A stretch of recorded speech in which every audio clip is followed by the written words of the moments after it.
વિદ્યાર્થી મિત્રો, ધોરણ 9 માં આપણે વાત કરી રહ્યા છીએ ચેપ્ટર નંબર 1 વિશે।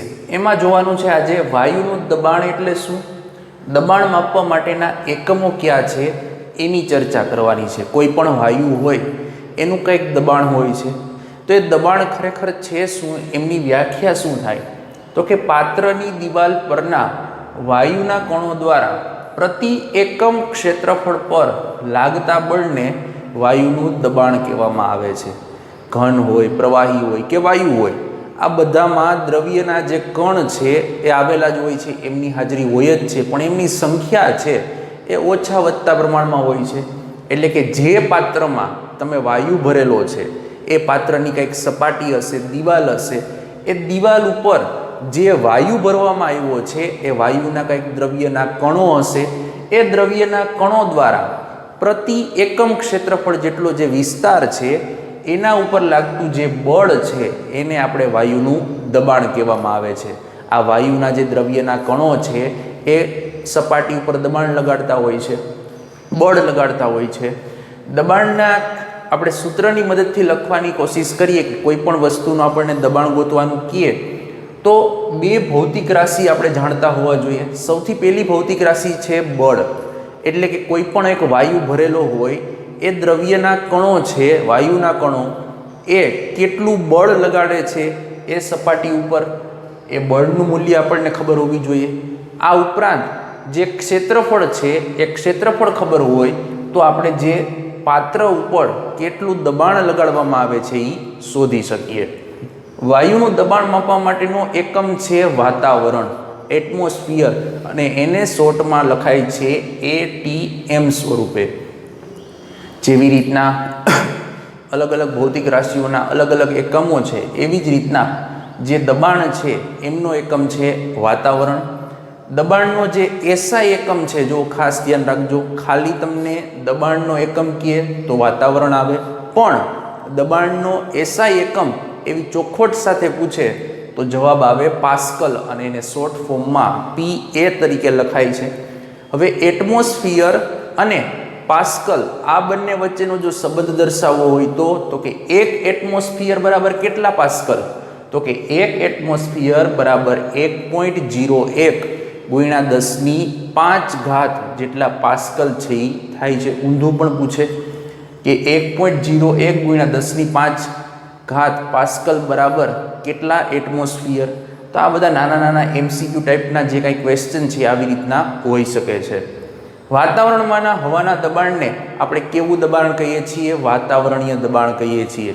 કંઈક વાતાવરણ છે આપણી આજુબાજુનું, એ પણ વાયુઓનું બનેલું છે, તો એમાં પણ કંઈક દબાણ હશે જેને આપણે વાતાવરણીય દબાણ તરીકે ઓળખીએ છીએ।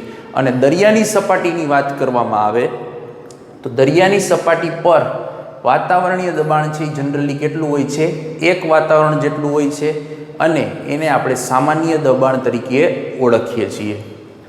તો આ વાત થઈ કે નહીં, તો કે વાયુનું દબાણ, ખરેખર વાયુનું દબાણ કહેવાય કોને, તો કે પાત્રની દિવાલ ઉપર જે વાયુના કણ રહેલા છે એ વાયુના કણ દ્વારા પ્રતિ એકમ ક્ષેત્રફળ દીઠ જે બળ લગાડવામાં આવે છે એને આપણે વાયુનું દબાણ કહીએ છીએ।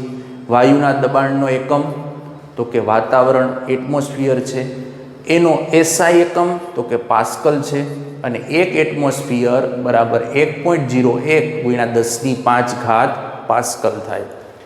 ત્યાર પછી છે ઘન CO2 ને સૂકો બરફ શા માટે કહેવામાં આવે છે, જે કાર્બન ડાયોક્સાઇડ છે એ જો ઘન સ્વરૂપે હોય તો એને સૂકા બરફ તરીકે ઓળખવામાં આવે છે। આવું શું કામે, તો કે જો વાતાવરણીય દબાણ એક વાતાવરણ હોય, વાતાવરણ આપણી આજુબાજુ છે એનું દબાણ કેટલું હોય, એક વાતાવરણ હોય, તો ઘન CO2 છે એ પ્રવાહી અવસ્થામાં આવ્યા સિવાય, પહેલેથી ઘન અવસ્થામાં તો છે જ CO2, પણ જો આજુબાજુનું વાતાવરણનું દબાણ છે એ એક વાતાવરણ જેટલું હોય તો એ સીધો પ્રવાહી અવસ્થામાં આવતો નથી, કેમાં વયો જાય છે, તો કે વાયુ અવસ્થામાં જ પરિવર્તિત થઈ જાય છે। એટલા માટે જે ઘન CO2 છે એને શું કહેવામાં આવે છે, સૂકો બરફ। પણ આ વસ્તુ ત્યારે જ શક્ય બને જ્યારે આપણી આજુબાજુનું વાતાવરણનું દબાણ કેટલું હોય, એક વાતાવરણ જેટલું હોય। ત્યાર પછી વાત કરવાની છે બાષ્પીભવન એટલે શું। ખરેખર બાષ્પીભવન કહેવાય છે કોને? તો કે દ્રવ્યના કણ છે એ સતત ગતિશીલ હોય છે અને ક્યારેય અટકતા નથી. આપણે જાણીએ છીએ કે કોઈ પણ દ્રવ્યના કણ હોય, એ ઘન હોય, પ્રવાહી હોય કે વાયુ હોય, એ દ્રવ્યના કણો જે તે પદાર્થમાં સતત ગતિશીલ હોય છે, એ સતત કંઈક ને કંઈક પ્રવૃત્તિઓ કરતા હોય છે, ગતિ કરતા હોય છે. એક નિશ્ચિત તાપમાને દરેક ઘન, પ્રવાહી કે વાયુ પદાર્થના કણોમાં જુદી જુદી માત્રામાં ગતિ ઉર્જા હોય છે. એટલે કે કોઈ એક તમે નિશ્ચિત તાપમાન ધારી લ્યો, એ જ નિશ્ચિત તાપમાને દ્રવ્યની ત્રણ અવસ્થા, કઈ કઈ ઘન, પ્રવાહી અને વાયુ અવસ્થાની વાત કરવામાં આવે તો જુદી જુદી માત્રામાં કણોની ગતિ ઉર્જા છે આવેલી હોય છે. પ્રવાહી અવસ્થામાં સપાટી ઉપર રહેલા કણોને કેટલાક અંશે એટલી વધુ ગતિ ઉર્જા હોય છે કે તે બીજા કણોના આકર્ષણ બળથી મુક્ત થઈ જાય છે.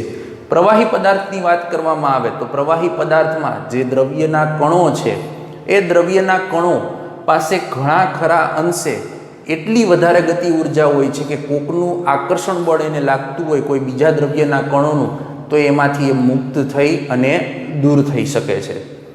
સામાન્ય રીતના બાષ્પીભવનની વ્યાખ્યાની વાત કરવામાં આવે તો ઉત્કલન બિંદુથી ઓછા તાપમાને પ્રવાહીનું કેમાં રૂપાંતર થાય? વાયુ એટલે કે બાષ્પમાં રૂપાંતર થવાની જે પ્રક્રિયા છે એને આપણે બાષ્પીભવન કહીએ છીએ. જો ખાસ ધ્યાન રાખજો, ઉત્કલન બિંદુથી ઓછા તાપમાને પાણીની વાત કરીએ તો પાણીનું ઉત્કલન બિંદુ છે એ 100 અંશ સેલ્સિયસ જેટલું છે. તો 100 અંશ સેલ્સિયસથી ઓછા તાપમાને જે પાણી છે એનું પ્રવાહી રૂપમાંથી કેમાં રૂપાંતર થાય છે? વાયુ, વરાળ, બાષ્પમાં રૂપાંતર થાય છે. આ પ્રક્રિયાને આપણે શું કહીએ છીએ? બાષ્પીભવન કહીએ છીએ. આ વાત તો ખાલી પાણીની થઈ. આવી રીતના ઘણા બધા અલગ અલગ પ્રવાહી પદાર્થો હોય કે જેનું કાંઈક ઉત્કલન બિંદુ નક્કી હોય છે. એ ઉત્કલન બિંદુથી ઓછા તાપમાને જ્યારે પોતે પ્રવાહીમાંથી કેમાં રૂપાંતર પામે? વાયુ એટલે કે બાષ્પમાં રૂપાંતર પામે, એ પ્રક્રિયાને આપણે કહીએ છીએ બાષ્પીભવનની પ્રક્રિયા. જે વરસાદ આવે છે ચોમાસામાં, જે કાંઈ વાદળો બંધાય છે, એ પાણીનું બાષ્પીભવન થઈને થતી પ્રક્રિયા છે. વાત કરવાની છે બાષ્પીભવન પર અસર કરતા પરિબળો, કે જે બાષ્પીભવનની પ્રક્રિયા થાય છે એમાં ઘણા બધા પરિબળ છે, એ પોતે અગત્યનો ફાળો ભજવતા હોય છે. તેમાં સૌથી પહેલું છે સપાટીનું ક્ષેત્રફળ વધવાથી. ખાસ કરીને બાષ્પીભવનની જે પ્રક્રિયા થતી હોય એમાં સપાટીનું ક્ષેત્રફળ છે એ ખૂબ જ મહત્વનું છે. કારણ કે સપાટીનું ક્ષેત્રફળ વધવાથી જે બાષ્પીભવન થવાનો દર છે, એટલે કે બાષ્પીભવન થવાની જે ઝડપ છે એમાં પણ વધારો થાય છે. જેમ કે આપણે કોઈ પણ કપડાં છે એને ધોયા હોય ત્યારબાદ આપણે એને સૂકવીએ છીએ ત્યારે એ કપડાં પોળા કરીને સૂકવીએ છીએ. શું કામે? તો કે ઝડપથી સુકાઈ જાય એટલા માટે. એ જ કપડાને આપણે ભીના એક જ જગ્યાએ ભેગા કરીને રાખીએ તો એ ઝડપથી સુકાતા નથી, કારણ કે એની સપાટી ઓછી છે. પણ આવા કપડાની સપાટી જો વધારી દેવામાં આવે, એટલે કે એમને પોળા કરીને સૂકવવામાં આવે, તો એ ઝડપથી સુકાઈ જાય છે. એટલે કે બાષ્પીભવનની જે પ્રક્રિયા છે, પાણીના કણો ઉડી જવાની જે પ્રક્રિયા છે, એમાં વધારો થતો હોય છે. તાપમાનમાં વધારો થવો. સામાન્ય રીતના કોઈ નિશ્ચિત તાપમાને જે વાયુના અથવા તો પ્રવાહી અથવા તો ઘનના જે દ્રવ્યના કણો છે ગતિશીલ હોય છે, પરંતુ અમુક પ્રકારનું તાપમાન વધારવામાં આવે તો કણો છે એમને પૂરતા પ્રમાણમાં ગતિ ઉર્જા પ્રાપ્ત થાય છે. દરેક કણ છે એમને ઉર્જા પ્રાપ્ત થાય છે અને એનું રૂપાંતરણ કેમાં થાય છે? બાષ્પમાં થતું જાય છે. જેમ કે શિયાળા કરતાં ઉનાળામાં જે દૂધ છે એ જલ્દીથી બગડી જાય છે. શિયાળામાં આપણી આજુબાજુનું જે ટેમ્પરેચર છે, તાપમાન છે, એ કેવું હોય છે? તો કે ઠંડુ હોય છે. જ્યારે ઉનાળામાં એ જ ટેમ્પરેચર છે એ વધારે હોય છે. એટલા માટે શિયાળાની કમ્પેરિઝનમાં જે દૂધ છે એ ઉનાળામાં વધારે બગડી જાય છે, ઝડપથી બગડી જાય છે. શું કામે? તો કે તાપમાનમાં વધારો હોય છે ઉનાળા દરમિયાન. ભેજની માત્રામાં ઘટાડો થવો. હવામાં રહેલી પાણીની જે બાષ્પની માત્રા છે એને ભેજ કહેવાય. 1 માર્કની ભેજની વ્યાખ્યા, કે હવામાં રહેલી પાણીની જે બાષ્પની માત્રા છે એને આપણે ભેજ કહીએ છીએ. કોઈ નિશ્ચિત તાપમાને આપણી આસપાસની હવામાં એક નિશ્ચિત માત્રા કરતાં વધુ પ્રમાણમાં પાણીની બાષ્પ રહી શકે નહીં. જેટલું ભેજ હોય એ જ પ્રમાણમાં રહી શકે છે. જ્યારે હવામાં પાણીના કણોની માત્રા છે એ પહેલેથી જ વધુ હશે તો બાષ્પીભવનનો જે દર છે એ ઘટી જાય છે. શું કહેવા માગે છે? તો કે હવા છે આપણી આજુબાજુની એમાં જો પાણીની બાષ્પની માત્રા પહેલેથી જ વધારે હશે તો જે બાષ્પીભવન થવાનો જે દર છે એ પહેલેથી ઘટી જશે. જો પાણીની માત્રા ઓછી હશે બાષ્પની આપણી આજુબાજુના વાતાવરણમાં તો બાષ્પીભવનનો દર છે એમાં વધારો થશે. તો આ 3 અને ચોથું છે પવનની ઝડપમાં વધારો થવો. પવનની ગતિ છે એ પણ બાષ્પીભવનની પ્રક્રિયા ઉપર ખાસ આધારિત છે. જેમ જેમ પવનની ઝડપ છે એ વધતી જાય એમ એમ બાષ્પીભવનનો દર છે એ પણ વધતો જાય છે. એટલા જ માટે વધુ પડતા પવન હોય ત્યારે કપડાં છે જલ્દીથી સુકાઈ જતા હોય છે, જ્યારે પવન ન હોય તો કપડાં સૂકવતા વાર લાગે છે. કારણ કે વધુ પડતા પવનને કારણે જે પાણીના બાષ્પના કણ છે એ પવનની સાથે ઉડી જતા હોય છે અને જે કાંઈ કપડાં છે એ વહેલા સુકાઈ જાય છે અને આજુબાજુની જે આસપાસની પાણીની બાષ્પ છે એમની માત્રા પણ ઘટી જાય છે. તો મુખ્યત્વે આ 4 પરિબળ થયા. ત્યાર પછી છે બાષ્પીભવન થવાથી આજુબાજુના વાતાવરણમાં ઠંડક શા માટે અનુભવાય છે. કોઈ એક દોરી ઉપર તમે કપડું પોળું કરી અને સૂકવો અને એની આજુબાજુમાં તમે ઊભા રહ્યો, પવન આવતો હોય તો એમાંથી તમને ઠંડો પવન આવે છે. આવું શું કામે થાય છે? તો કે ખુલ્લા પાત્રમાં રાખેલા પ્રવાહીમાં દરેક તાપમાને સતત બાષ્પીભવન છે એ થાય છે. કોઈ પણ ખુલ્લું પાત્ર હોય, નદી, તળાવ, સરોવર કે દરિયો હોય, એમાં જ્યારે સૂર્યના કિરણો પડે અને સપાટી છે એ ગરમ થાય તો બાષ્પીભવન છે એ થતું રહેતું હોય છે.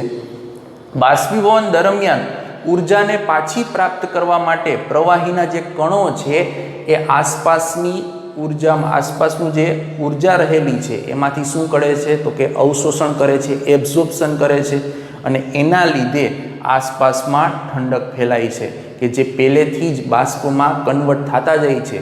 એ પાણીના કણો છે એ આજુબાજુના વાતાવરણમાંથી ઉર્જા મેળવવાનો પ્રયત્ન કરે છે, એમનું અવશોષણ કરે છે. એટલા માટે જે આજુબાજુનું વાતાવરણ છે એમાં આપણને ઠંડકનો અહેસાસ થાય છે. પાઠના છેલ્લા 2 ટોપિક જોવાના છે. એમાં છે પ્લાઝમા એટલે શું. પ્લાઝમા સામાન્ય રીતના દ્રવ્યની ચોથી અવસ્થા છે, ઘન, પ્રવાહી અને વાયુ પછીની. દ્રવ્યના કણો છે એ આયનીકરણ પામેલા વાયુની અવસ્થામાં હોય છે. આ અવસ્થાની વાત કરીએ તો એમાં જે દ્રવ્યના કણો રહેલા હોય છે કેવા હોય છે તો કે આયનીકરણ પામેલા હોય છે. અને ફ્લોરોસન્ટ ટ્યુબ એક પ્રકારની ટ્યુબ છે અને નિયોન બલ્બની અંદર આપણે પ્લાઝમા છે એ ઉત્પન્ન કરી શકીએ છીએ. બલ્બમાં પણ ઘણા બધા પ્રકાર હોય છે. નિયોન વાયુથી ભરેલો જે બલ્બ હોય છે એને આપણે નિયોન બલ્બ તરીકે ઓળખીએ છીએ અને આ ફ્લોરોસન્ટ ટ્યુબ એ બંનેની મદદથી કૃત્રિમ રીતના આપણે જે પ્લાઝમા છે એ ઉત્પન્ન કરી શકીએ છીએ. નિયોન બલ્બની અંદર નિયોન વાયુ ભરવાનો છે, જ્યારે ફ્લોરોસન્ટ ટ્યુબની અંદર હિલિયમ અથવા તો અન્ય કોઈ વાયુ છે એ આપણે ભરવાનો છે. આ બંને વાયુ ભરેલી પાત્રમાં આપણે વિદ્યુત ઉર્જા જ્યારે આપીએ ત્યારે એ વિદ્યુત ઉર્જા આ આયનો છે એ ગ્રહણ કરે છે અને આયનીકરણ પામે છે. એટલે ટ્યુબ અથવા તો બલ્બમાં જે કૃત્રિમ રીતના પ્લાઝમા છે એ ઉત્પન્ન થાય છે. કુદરતી રીતના પ્લાઝમાની વાત કરવામાં આવે તો સૂર્ય અને તારાઓમાં ખૂબ જ ઊંચું તાપમાન હોવાથી ત્યાં આયનીકરણની પ્રક્રિયા થાય છે અને પ્લાઝમા એટલે કે દ્રવ્યની ચોથી અવસ્થા છે એ ઉત્પન્ન થાય છે. ત્યાર પછી છે દ્રવ્યની 5મી અવસ્થા. સામાન્ય રીતના ભારતના વૈજ્ઞાનિક સત્યેન્દ્રનાથ બોઝે આના માટેની કેટલીક ગણતરીઓ કરી હતી અને ત્યારબાદ એ દ્રવ્યની 5મી અવસ્થાના રૂપમાં આપણી સમક્ષ લાવવામાં જેનો ફાળો છે એ આઇન્સ્ટાઈન નામના વૈજ્ઞાનિકે એમના આધારે એક પ્રકાશન લેખ બહાર પાડ્યો અને એના આધારે એને બોઝ આઇન્સ્ટાઈન સંઘટક ટૂંકમાં BEC તરીકે ઓળખવામાં આવે છે. તો ટોટલ દ્રવ્યની 5 અવસ્થા ઘન, પ્રવાહી, વાયુ, પ્લાઝમા અને બોઝ આઇન્સ્ટાઈન સંઘટક.